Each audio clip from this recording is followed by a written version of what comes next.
Shalom, everyone. My name is Tina. Welcome to Hebraic Awakening. And I wanted to talk about amending Torah and the women who did it. All right. So let's see what I am talking about. Okay, let's see what I'm talking about. Let's go to Numbers 27. All right. And I want women to understand that it is very important for you to study Torah, to understand Torah, and to have your own relationship with the Most High Yah for yourself. Okay? I know there's a lot of doctrine and teaching saying that, you cannot learn by yourself. You have to learn from a man. You have to learn in the midst of a congregation. And, this is just the spirit of the Pharisees um, that has always been present throughout our history, okay? And sometimes I wonder about us. We really want to go back to the way our ancestors was. Here's the problem with that. Our ancestors messed up several times. They had culture, they had traditions, rituals, the Torah. They had the prophets who were living, Moshe, Abraham. I mean, they had it all, and they still were like us. Okay, so you want to be careful trying to return back to the ancient path. And people take that returning to the ancient path literally. We're not returning to the way the Israelites dressed back in 20 AD.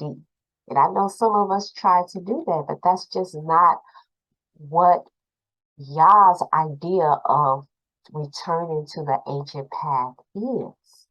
He is the ancient path, not the cultures, not the traditions, okay, not the rituals.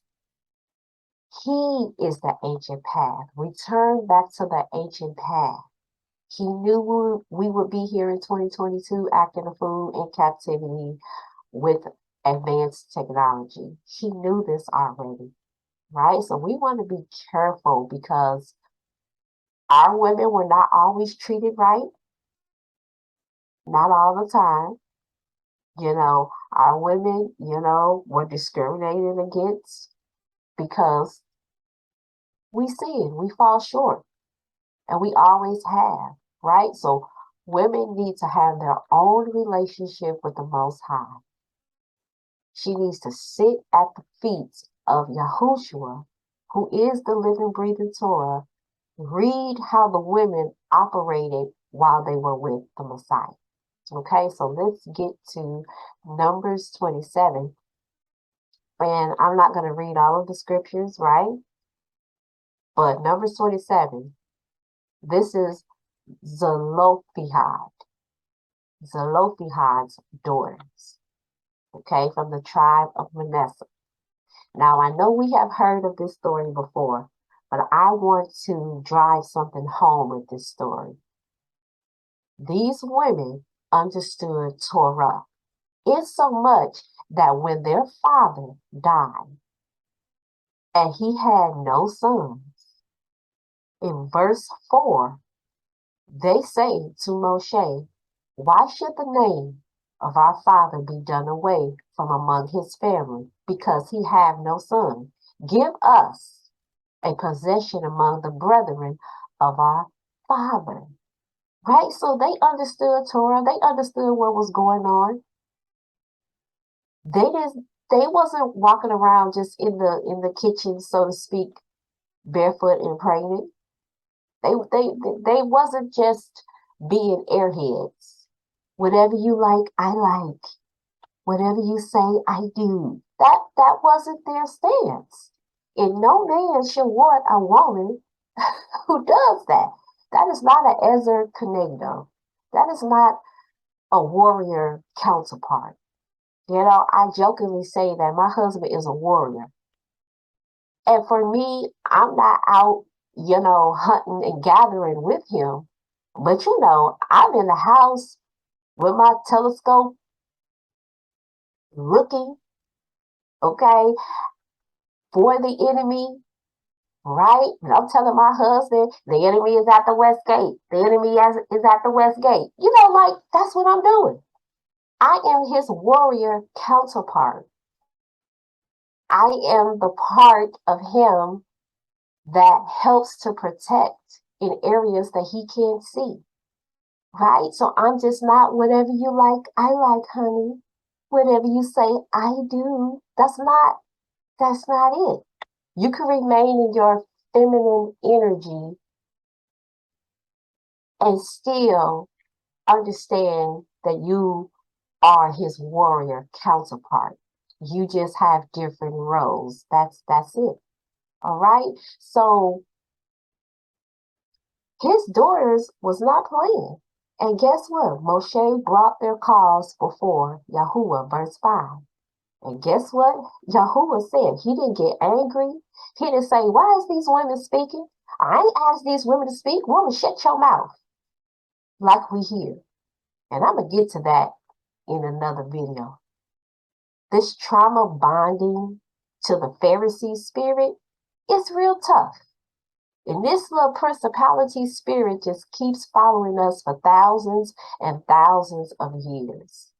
And we're going to talk about that trauma bonding to the Pharisee spirit in another video. But the Most High did not reprimand the women. He did not tell them to shut up. He did not tell them to go sit down somewhere. Guess what he said? The daughters of Zelophehad speak right. Come on. Now he's saying no. They're talking righteously. You shall surely, without a doubt or question, give them a possession of an inheritance among their father's brethren, and you shall cause the inheritance of their father to pass unto them. Right? So he's setting it up. Now he has amended Torah. Do y'all see that? And this is why I tell you in my previous video, what is Torah? If you have not watched that video and you need to rewatch it, take notes, because Torah, the written Torah, it was just a blueprint, because us hard-headed Negroes did not want to hear and have a relationship with the Almighty Creator when he was trying to talk to us, to our spirit and to our heart, like a father to a child. We didn't want to hear it because of the hardness of our hearts. So he wrote it down on the doggone hard tablets of stone and gave it to us. And said, here, since you're so hard-headed, stiff-necked, don't want to hear nothing, I'm going to write it on these stones. And you're not even going to be able to keep it like that. You're not going to be able to keep it like that. But he's going to give it to you because he has to be true to his word. Right? So we have the blueprint written down on stones at the top. And we're trying to walk this thing out.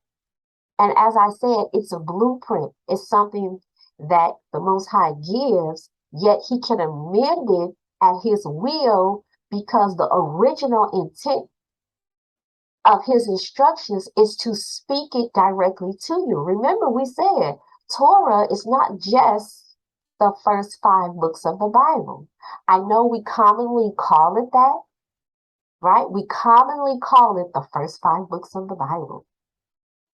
However, the Torah is instructions.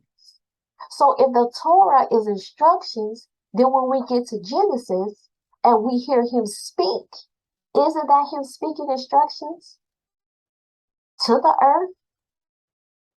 Isn't that instructions when he speaks? Anything that comes out of his mouth is instructions. So if that's the case, then that is his original intent, to speak. And you see what happened?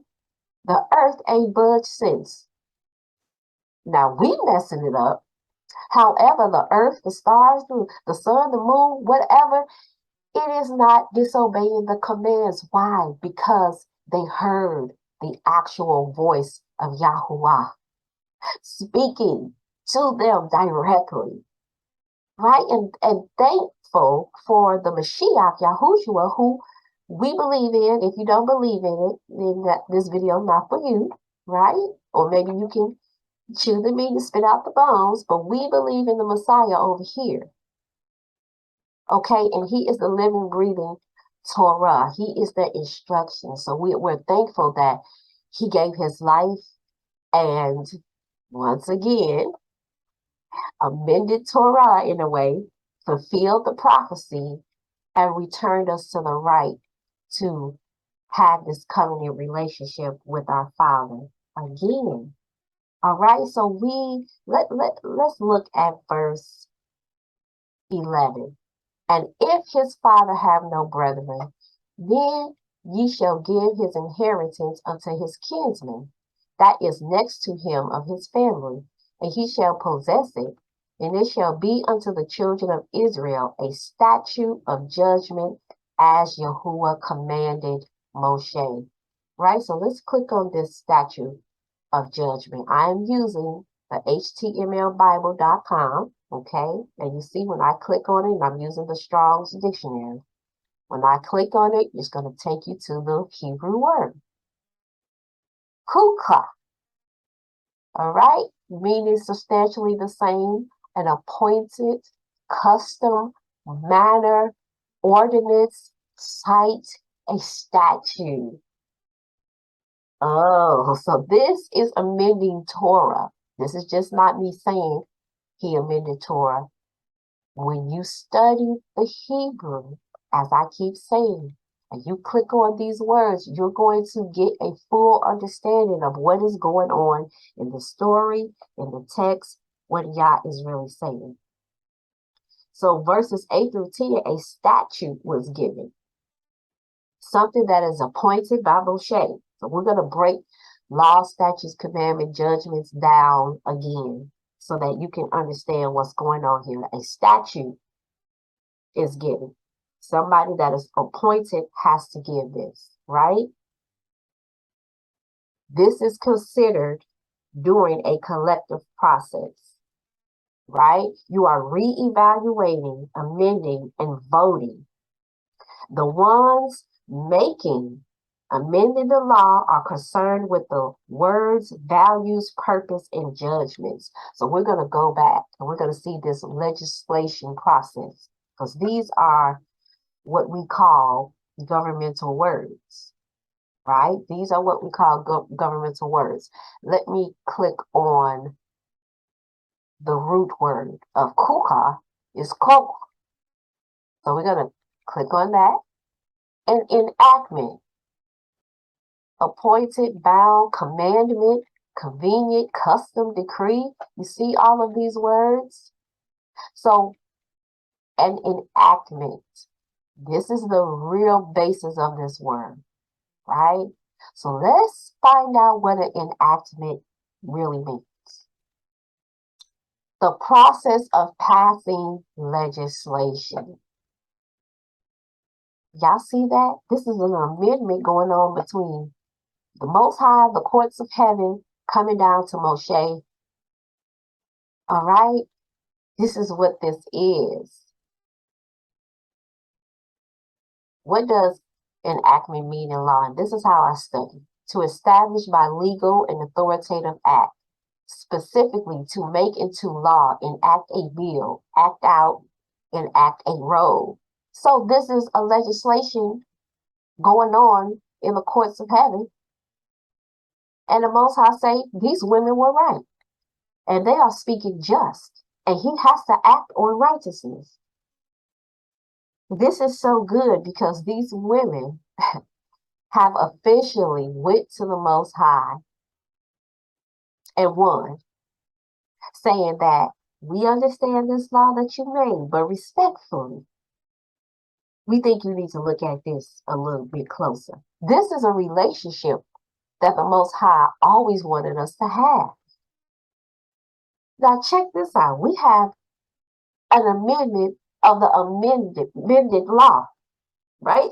Let's turn to Numbers 36. Because now, okay, we are going to amend the law that was already amended. Numbers 36. The leaders of Manasseh's tribe, now they have a complaint about the amended law. So they saying, hey, hold on. What if one of Zelophehad's daughters married a man outside of the tribe of Manasseh? Then the children is going to be able to inherit the land when her husband dies. And they went to the Most High saying, you got to look at this law. I already know you amended it respectfully, but, you might want to take a second, third look at this law.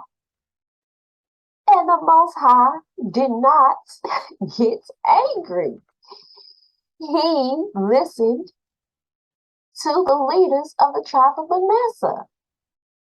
And then he amended the law. And he said, hey, okay, daughters of Zelophehad, you can have the land, the inheritance, but you have to marry within the tribe. Come on, y'all. This is why you have to study Torah for yourself. This is why we have to understand that when you see people yelling and screaming, we have to follow the law, statutes, and commandments, and they really don't understand what they are reading. A lot of us will not take the time to properly sit down and study Hebrew. Now, instead of studying the language that we have before us, we are all, as per usual, divided against the language. And I'm saying until the nation is formed again, because we are not a nation. FYI, we are not a nation. We are scattered to the four corners of the earth. Many of us are not even nowhere near awakened yet. Many of us are awakening. Nobody has woke up. There's a lot of language that we need to change because we're going around telling people we're woke. No, we are not. You are awakening. How in the world are you woke when you get up and go to your oppressor's job and make him money and dress your children up really pretty and cute and send them to an oppressor's school, knowing good and well that they're shooting up the schools, that they're deliberately not teaching our children, that our children are being harassed in the school, suspended at a higher rate. You actually get up and do this every day, hoping that your oppressors will treat you right. So I'm saying we're not woke. None of us. I'm not woke. We're awakening. Hence, we are continuing to wake up. We are not a nation yet. So for people to come up with all of these crazy doctrines, knowing we're living in the land of our captivity, a lot of the 613 laws or instructions that we see, we cannot really even do them. This is how you know that Torah, the written Torah, could always be amended, y'all. Now, we don't have the authority to change Torah. Amending Torah is not the same as changing Torah. Nobody has the authority to change Torah. Not nobody.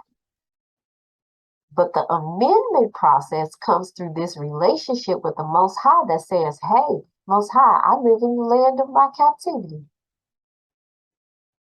My oppressor says I got to get up and go to work on Shabbat.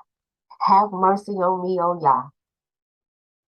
And can you make a way, Abba Yah, for me to be at home with my family or to be with you on Shabbat if you're not married and you're single? That's how you go to the Most High and you ask for an amendment and say, have mercy. Now, he's not going to change Shabbat for you. However, he will show you some mercy. And until your oppressor gives you that day off, He will give you mercy and grace. You can read your Torah at work, listen to your worship music, pray in your mind, worship in your mind, and then when you get off work, be with the Most High. However, with man is a brute beast. They give you no mercy or nothing. So again, we're not changing Torah. We don't have the authority to do that. But we can go to the Father and say, hey, have mercy on me. Forgive me. I repent of my sins. Father, can you help me in this area? I live in the land of my captivity. I know what the written Torah says, but you know we live in the land of our captivity. Help me. Make a way. And if you cannot make a way, teach me how to live and move in this land of captivity. How can I get favor? This is how you pray, and this is how you talk to the Most High, right? So I really hope that this short study has helped you, especially our women. And no, I'm not a feminist. No, I'm not for women's empowerment, because we're already empowered through the Most High. I don't have to be for no movement about women being empowered. I understand that I am empowered through the Most High. I understand that as long as I'm walking up right before Him, He will make a way for me and give me favor among my oppressors. I understand that wholeheartedly. Now, I do fight for justice. I do believe in that. I honestly do. This is why I work with our elders and widows and the fatherless in our communities and the poor. And I am not a feminist. However, our men need us whole, healthy, and understanding Torah so we can teach our children. We are the first teachers.